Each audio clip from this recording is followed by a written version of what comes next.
आगे बढ़ते हैं। मुख्यमंत्री अशोक गहलोत की ओर से ट्वीट किया गया है। रूस यूक्रेन युद्ध पर मुख्यमंत्री अशोक गहलोत ने कहा है कि यूक्रेन संकट के कारण भारत लौटे हजारों विद्यार्थियों का भविष्य अब अनिश्चित हो गया है।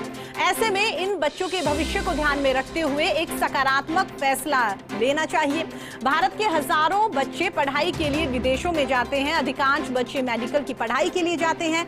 चीन, नेपाल, यूक्रेन, रूस, किर्गिस्तान, कजाकिस्तान, बांग्लादेश इत्यादि देशों में जाते हैं क्योंकि यहाँ पर खर्च कम होता है। जब वहां से पढ़कर आते हैं तो इन्हें फॉरेन मेडिकल ग्रेजुएट एग्जाम यानी कि FMG देना पड़ता है। भाषाई और पाठ्यक्रम संबंधी बदलाव के कारण अधिकांश बच्चे इस टेस्ट को पास नहीं कर पाते और साथ ही मेडिकल प्रैक्टिस से भी वंचित हो जाते हैं। ये देश के ह्यूमन रिसोर्स की वैल्यू कम करता है। इन सभी को आर्थिक नुकसान भी यहाँ पर होता है।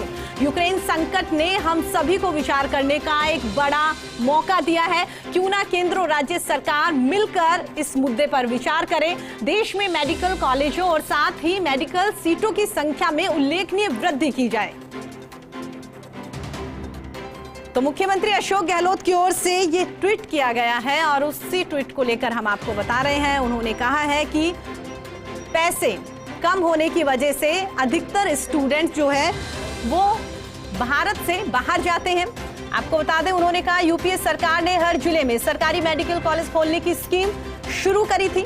वर्तमान केंद्र सरकार के दौर में भी लगातार ये स्कीम चल रही है। यूपीए सरकार के वक्त में केंद्र और राज्य सरकार की हिस्सेदारी 75-25 के अनुपात में थी। ये तमाम बातें मुख्यमंत्री अशोक गहलोत की ओर से ट्वीट के जरिए यहां पर कही गई है। अब राज्यों का अंश बढ़ाकर यहां पर 60-40 कर दिया गया है। सभी राज्यों और साथ ही केंद्र सरकार को मिलकर सोचना होगा, यानी कि जो स्टूडेंट्स बाहर पढ़ते हैं उनको लेकर सोचना होगा क्या इतनी संख्या बढ़ाने के बाद भी ये मेडिकल सीटें पर्याप्त हैं। एक बड़ा सवाल उनकी ओर से उठाया गया। अभी हम एक जिले में एक मेडिकल कॉलेज को पर्याप्त मान रहे हैं, ये बात भी उन्होंने यहाँ पर लिखी है। लेकिन इसके साथ उन्होंने ये भी लिखा है कि हम इससे संतुष्ट नहीं रह सकते। मेरा केंद्र सरकार को ये सुझाव है, ये अपील है कि MCI के नियमों में बदलाव किया जाए। सरकारी और साथ ही प्राइवेट दोनों क्षेत्रों को अधिक से अधिक इस पूरे मामले को लेकर विचार करना चाहिए।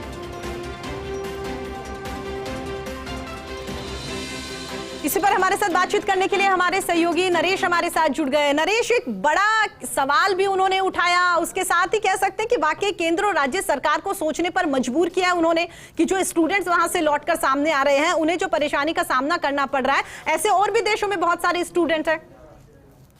बिल्कुल, देखिए, बड़ा महत्वपूर्ण मुद्दा मुख्यमंत्री अशोक गहलोत ने उठाया है, क्योंकि ये मुद्दा सीधा सा उठा है यूक्रेन का जो संकट है उसको लेके, क्योंकि भारतीय छात्र वहां पे है और अब जब उनको परेशानी हुई है तो मुख्यमंत्री ने कारण भी बताया कि बच्चे वहां क्यों गए थे, ऐसी क्या मजबूरी थी कि उनको वहां जाना पड़ा था और यहाँ देश में ऐसी क्या दिक्कत है जिसके कारण से आज भी हम काफी दावे करने के बावजूद जो मेडिकल इंफ्रास्ट्रक्चर को मजबूत नहीं कर पाए हैं। क्योंकि मुख्यमंत्री जो महत्वपूर्ण इश्यू जो उठाया है इस पूरे ट्वीट के माध्यम से अगर देखिए तो उनका एक बड़ा सुझाव ये है कि MCI को अपने नियमों में बदलाव करना चाहिए ताकि सरकारी और निजी क्षेत्र में दोनों में अधिक से अधिक मेडिकल कॉलेज खोलने की छूट दी जाए।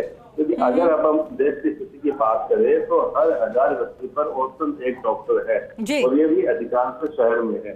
तो ऐसे में जो औसत है वो 4 डॉक्टर का होना चाहिए और जो जिसमें से महामारी आई है और कई अन्य जलवायु परिवर्तन का जो बीमारियां हो सकती है उनको देखते हुए इनकी संख्या ज्यादा होगी। तो मुख्यमंत्री ने जो ये सुझाव दिया है केंद्र को कि जो अपने नियमों में बदलाव करे तो मेडिकल कॉलेज ज्यादा खुलेंगे तो डॉक्टर ज्यादा जो है वो यहाँ पर बनेंगे तो मेडिकल इंफ्रास्ट्रक्चर जो है उसको मजबूती मिलेगी। और अगर मेडिकल कॉलेज ज्यादा खुलेंगे तो जो बच्चे जो बाहर पढ़ने जा रहे हैं जो कि यहाँ पे खर्चा ज्यादा पड़ता है, यहाँ उनके पास जो है विकल्प कम है क्योंकि एक जिले में एक ही मेडिकल कॉलेज होती है और ऐसे में उनको जो है जिनका नंबर नहीं आ पाता उनको विदेश जाना पड़ता है। बिल्कुल। और यूक्रेन की जो स्थिति है वो यही है कि बच्चे वहाँ पे न केवल यूक्रेन में बल्कि चीन है, नेपाल है, रूस है, किर्गिस्तान है, बांग्लादेश, यहाँ मेडिकल की पढ़ाई के लिए जाते हैं क्योंकि वहाँ पे खर्चा कम होता है।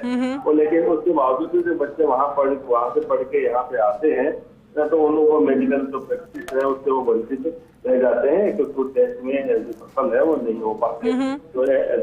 बिल्कुल नरेश, कुल मिलाकर कह सकते हैं कि सीएम की ओर से एक वाजिब सवाल यहाँ पर उठाया गया है और अब उम्मीद कर सकते हैं कि इस सवाल को लेकर केंद्र सरकार भी गंभीर होगी, केंद्र सरकार भी इस बारे में सोचेगी और इसके साथ ही दूसरे जो राज्य हैं वो भी सोचेंगे कि वाकई हमारे स्टूडेंट जो बाहर पढ़ रहे हैं उनको क्या कुछ परेशानी का सामना करना पड़ सकता है। अगर सभी सुविधाएं यहाँ पर मिले तो शायद बाहर ही ना जाना पड़े। देखिए, आपको ये ध्यान होगा कि मुख्यमंत्री ने कई ऐसे महत्वपूर्ण इश्यू उठाने की पहल की है जिसके बाद केंद्र को उनका फैसला करना पड़ा है। चाहे कोरोना काल की बात करें या अन्य ऐसे कई मुद्दे हैं, समय आया है जब मुख्यमंत्री ने शुरुआत की और उसके बाद उसके फैसले हुए हैं।